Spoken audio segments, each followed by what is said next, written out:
Then I saw in my dream that when they were got out of the wilderness, they presently saw a town before them, and the name of that town is Vanity.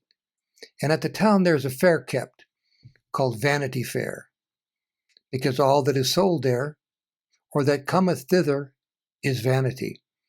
Now, as I said, the way to the celestial city lies just through this town, where there is this lusty fair. And he that will go to the city, and yet not go through this town, must needs go out of the world. Now these pilgrims, as I said, must needs go through this fair.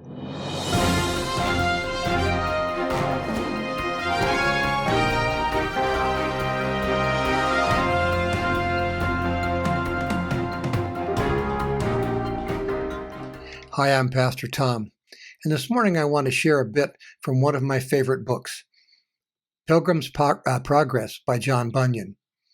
Now this video is a little longer than usual, but the message is critically important for the bride of Christ today.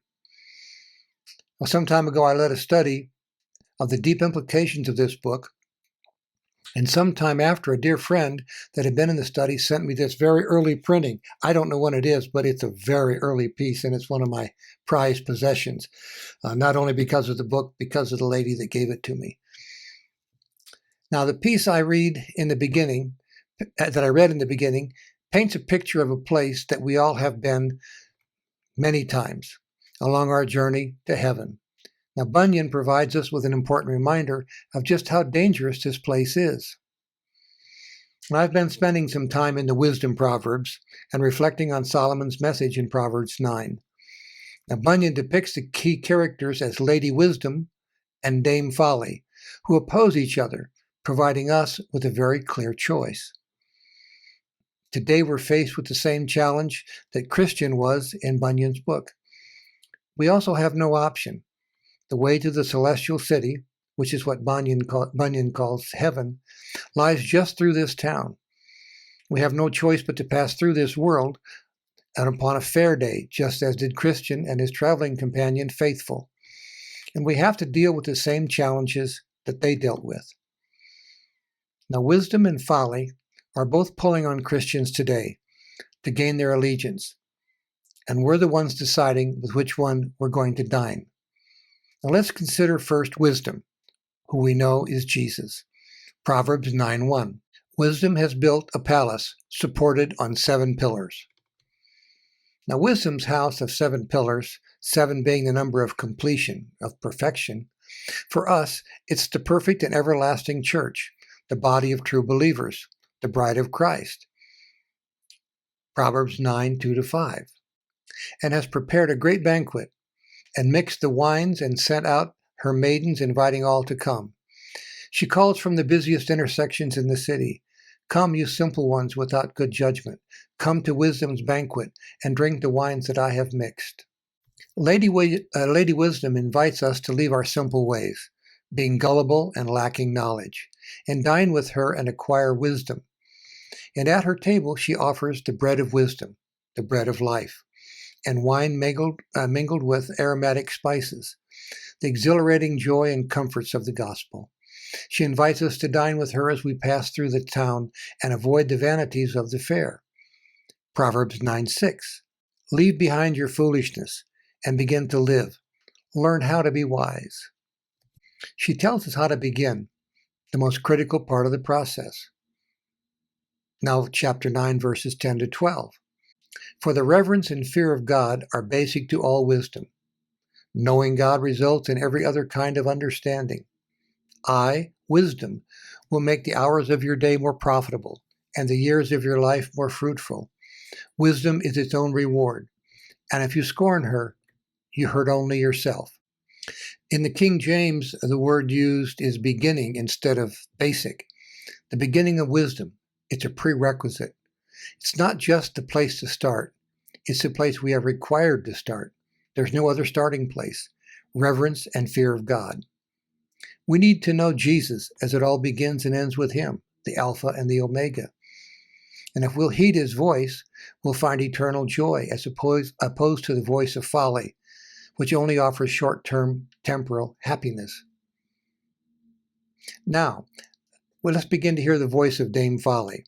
And we find ourselves exactly where our pilgrims, Christian and faithful, found themselves, surrounded by the voices of town's Vanity Fair. Proverbs 9:13-17. A prostitute is loud and brash, and never has enough of lust and shame. She sits at the door of her house or stands at the street corners of the city, whispering to men going by and to those minding their own business. Come home with me, she urges simpletons. Stolen melons are the sweetest. Stolen apples taste the best. Think about this for a moment and put it in perspective. She's not speaking to those who are weak. She already has them at her table. They were the ones who headed directly for her, directly to the fair. Come home with me, she urges the simpletons. She is after those like Christian and faithful, those minding their own business. They're the ones leading an upright life, and they pass through the town on the way to the celestial city. She's calling those who are strong in their faith, not those who are weak. And she does it with a loud and brash voice, offering it's all about immediate gratification, short-term happiness, the offering of her God. 1 Peter 5:8. Be careful. Watch out for attacks from Satan, your great enemy. He prowls around like a hungry, roaring lion, looking for some victim to tear apart. What is she offering? Stolen melons are the sweetest. Stolen apples taste the best. Her offering is referring to sex outside of marriage. Her appeal is that bread eaten in secret is pleasant. It's hidden and unknown to others. Proverbs 7:18-19. Come on, let's take our fill of love until morning, for my husband is far away on a long trip. All this is opposed to sex within marriage as designed by God. Listen to Solomon. Proverbs 5:15-18. Drink from your own well, my son. Be faithful and true to your wife. Why should you beget children with women of the street? Why share your children with those outside your home? Be happy. Yes, rejoice in the wife of your youth. Dame Folly is a seducing spirit, and her aim is to lure the strong Christian into compromise by suggesting no one will know. Now, her infidelity is not necessarily physical in nature, although that is often the direction it's taken. She is after spiritual infidelity, turning from God for the affections of Vanity Fair. Seducing spirits always go after the strong. Their fight is now and always has been with the high calling of God in Christ Jesus. Philippians 3:14.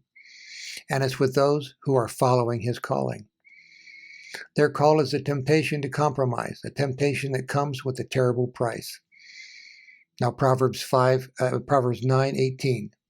But they don't realize that her former guests are now citizens of hell. But our choice, the choice for the bride of Christ, was set forth by Lady Wisdom in verse 12.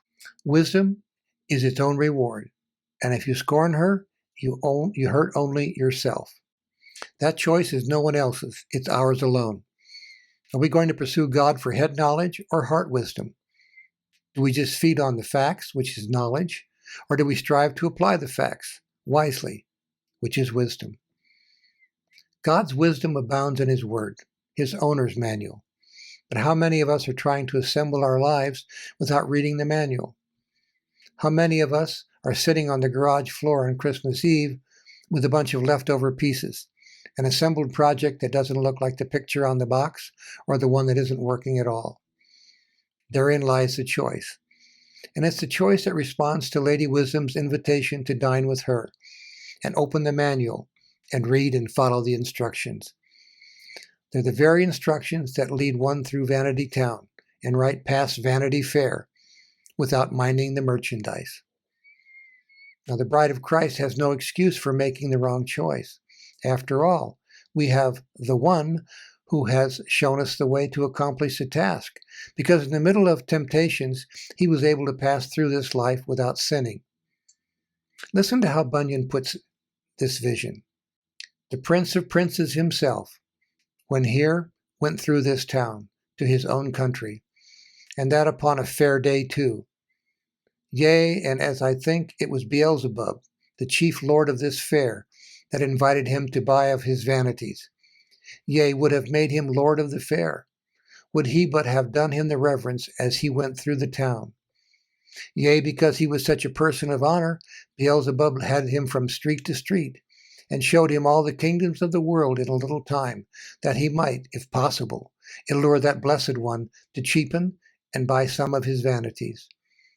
But he had no mind to the merchandise, and therefore left the town, without laying out so much as one farthing upon these vanities.